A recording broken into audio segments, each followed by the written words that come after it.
Good evening, ladies and gentlemen. My name is Val Walker, and tonight I will be your guide through the haunting halls of one of Washington, D.C.'s oldest homes. The Decatur House was built in 1818 for naval hero Stephen Decatur and his wife. Today, it is used as a museum showcasing African American history in an attempt to distract tourists from the true nature of the building's painfully grim past. So painful, in fact, that you may even experience it for yourself. Many visitors to the Decatur House will often complain of experiencing severe stomach pains to their abdomen during and after their tour.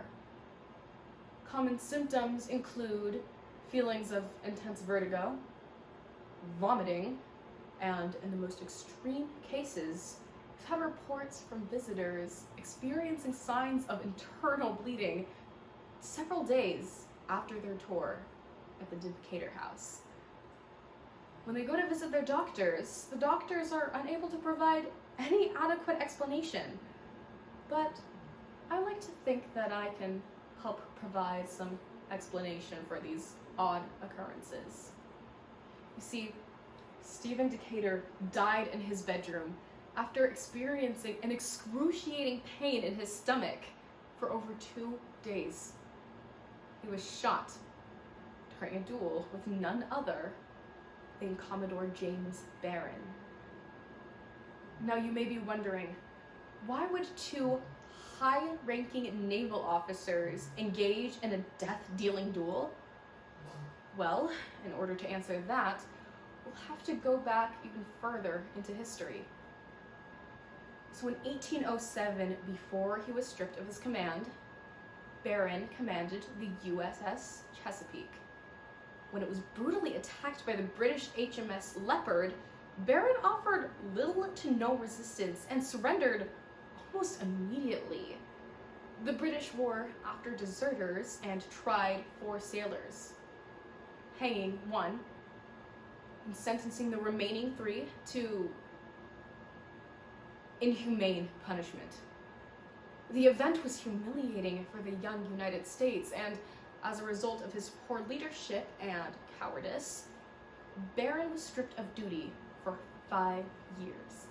And it was none other than Stephen Decatur that sat on the jury in the court-martial that convicted him. So in 1820, after years of bitterness, Barron tracked down Decatur and challenged him to a duel.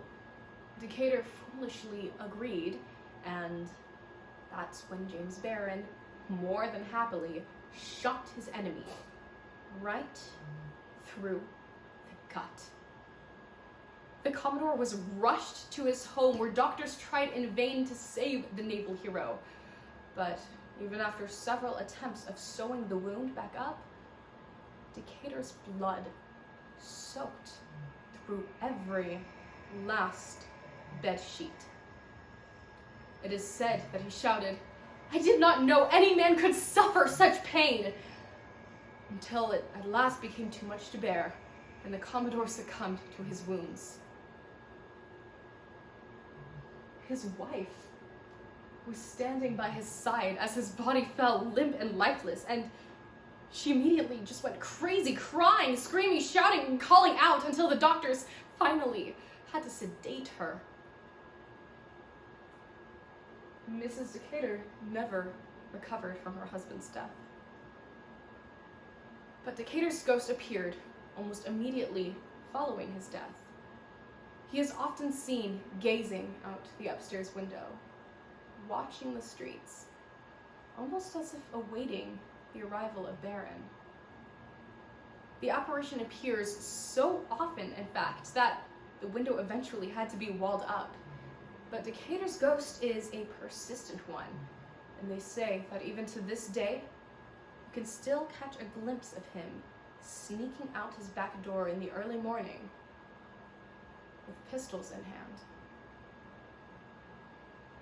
It is so sad to think that even after over 200 years, Decatur is forced to relive that fateful duel over and over and over again. One can only hope that at least in death, the excruciating pain that Decatur felt is no more. And this has been the history of the Decatur House.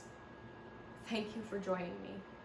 Now, are there any questions, comments, or concerning stomach pains I should be aware of?